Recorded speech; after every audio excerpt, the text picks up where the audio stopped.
Hey, have you ever thought about advertising online, maybe on Google or Facebook or Bing, but you just don't really know what your daily budget should be? Well, guess what? You're not alone. This is actually a very commonly, frequently asked question on how do I calculate my daily budget and what should it be? By the way, my name is Silvio Perez and I create content every week on Google advertising and pay-per-click advertising. So if you're interested in that kind of stuff, go ahead and feel free to subscribe and check out my YouTube channel if you get some value from this video. Now, to get started, there's really only 3 ways you can calculate your budget that have worked for me in the past and kind of what I use as a reference going forward. Everything in this video is my own personal experience and things that I use on a daily basis. So I'm gonna go ahead and hop into my computer and show you 3 ways you can calculate your daily budget to get started online. Let's get started. All right, so let's talk about how to calculate your daily budget. Now, first and foremost, like I said previously, there are 3 ways that you can calculate your daily budget that have really helped me in the past. Now, let's get started with the first one.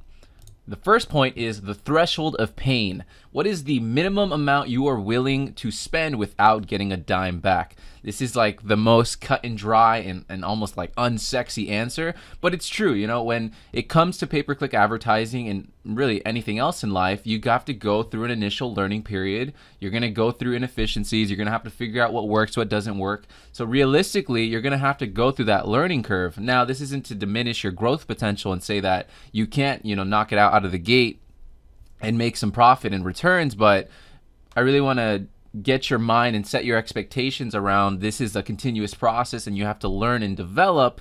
So this is the first way you can go about setting your budget, is what is that pain threshold for yourself, and everyone is personal depending on where you're at in your business, if you're just starting, if you've been at it for a while, the cash flow you have available.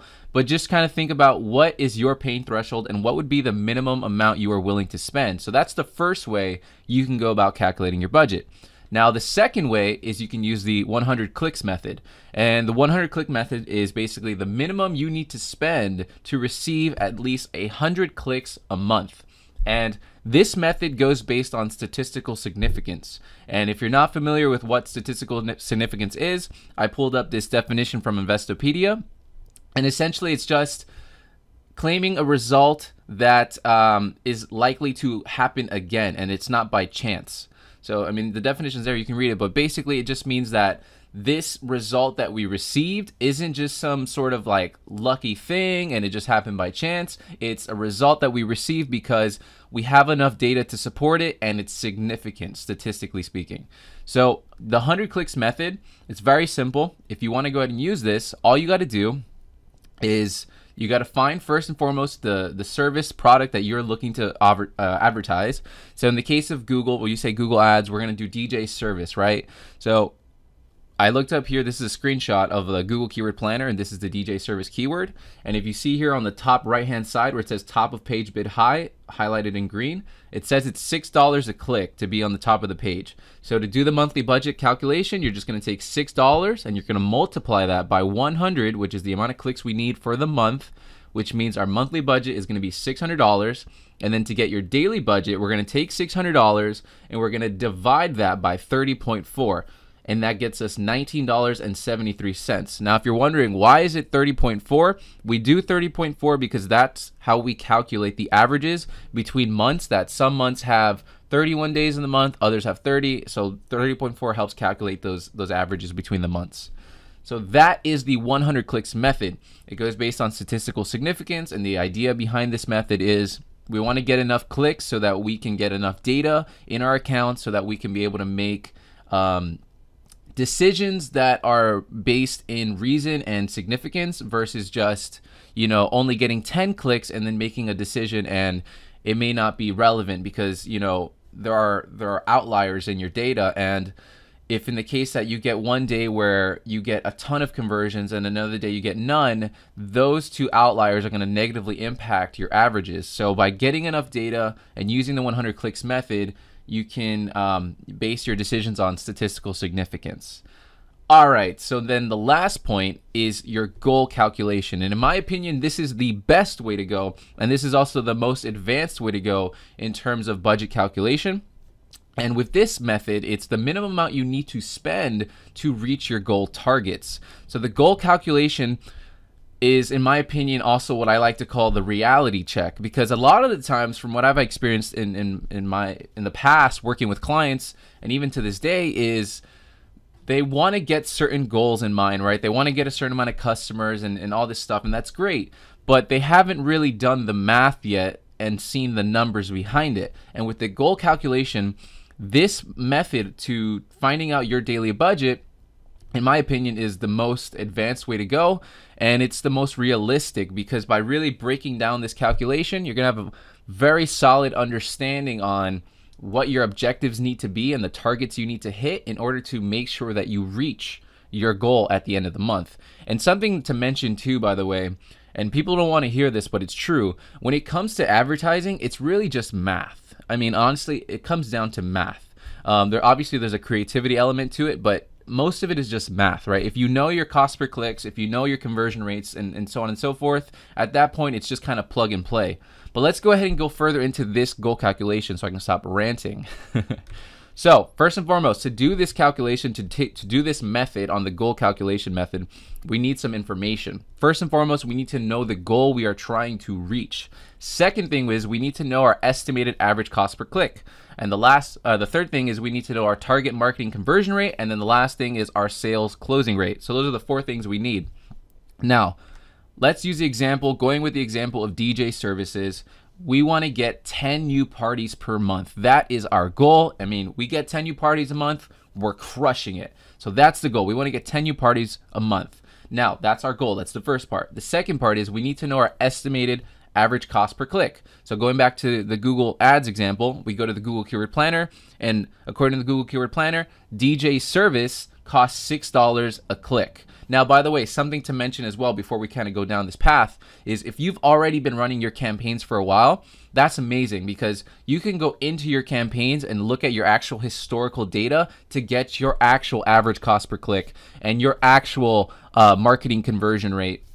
And you can base these things on the numbers that you already have in place. So that way you can start to use this calculation to see what you need to do to reach your targets. So if you have campaigns already running, you're ahead of the game, go ahead into your account and pull this information from your account. Now, if in the case that you do not have campaigns running already, then use keyword tools to help give you an idea of what you can expect to pay per click. So with that being said, our estimated average cost per click for DJ service is $6. Our target marketing conversion rate, since we've never ran any campaigns before, we're going to say our goal is 10%. And by the way, too, if you've never ran campaigns before and you want to get an idea of what a realistic marketing conversion rate is for your industry, you can do a simple Google search and try to find industry benchmarks that come out. They usually do reports, and you can kind of get an idea of what those industries are getting as conversion rates every year. So you can base that in your target marketing conversion rate. And then the last piece is our sales closing rate. So our sales closing rate is just basically of all the phone calls we get, what percentage of those actually become parties. So the marketing conversion rate is of all the people that come to our website, what percentage of those call out to us, they become phone calls, they become form submissions, they reach out to us for more information.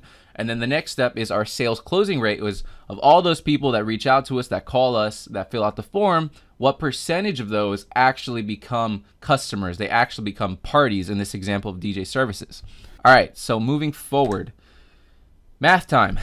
So first we have to ask ourselves, what is our cost per lead, our CPL as it's otherwise known? So essentially, for every 10 clicks we get at $6 per click based on Google Keyword Planner, we convert one into a lead because we have a 10% marketing conversion rate that we say we're going to get. So of all the people that come to our website, we get 10 clicks, only 1% of them is going to convert into an actual phone call or a form submission based on our numbers. So now we just plug it in. So our cost per lead is going to be $60, which is 10 clicks, because again, we need 10 clicks to get one lead.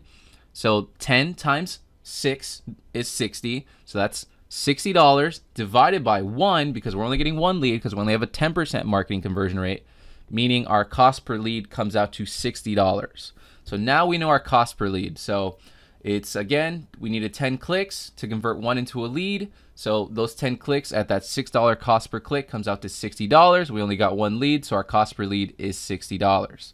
So now we know our cost per lead. So the second question we have to ask ourselves is, what is our cost per party in this example with DJ services? If you're in medical, it could be your cost per patient, or whatever your industry might be, you can plug in your customer type right there. And this is also known as your CPA, your cost per acquisition. So this is the great metric that we all like to go by, because this is essentially how many people are we actually bringing in through the door. Now, so in the case of what is our cost per party, for every 10 leads we get, and going back to the first slide, our cost per lead is $60. So for every 10 leads we get, $60 per lead, we convert one into a party because of our, going back previously, our 10% sales closing rate. So this means we're going to get 10 phone calls, and of those 10 phone calls, only one of them is going to come and turn into an actual party. We're going to close one. So now we do the math to find out what our cost per party is. So our CPA is $600 because $60 per lead, and we need 10 leads to get one party. So that's $600 divided by 1, which is one party, meaning we come out to $600 per party. So now we know how much it cost us to get a party from Google Ads, in the case based on the 10% marketing conversion rate, the $6 estimated cost per click, and the 10% sales closing rate. Now, the final piece of the puzzle is how much do we need to spend to reach our goal of 10 parties per month? So now that we have all the math worked out, we just got to plug it in. So our monthly budget is going to be $600, which is our cost per party, times 10, because we want 10 parties, and then we're going to get our monthly budget of $6,000 a month. So we know based on the numbers that we had previously, assuming everything stays consistent and all variables stay the same, which they never do, by the way, everything is always moving and fluctuating, but this gives you at least a better understanding of how to go to market and how to approach your strategy. So you have a much better game plan in place than just kind of, hoping and wishing that you get the amount of customers you want.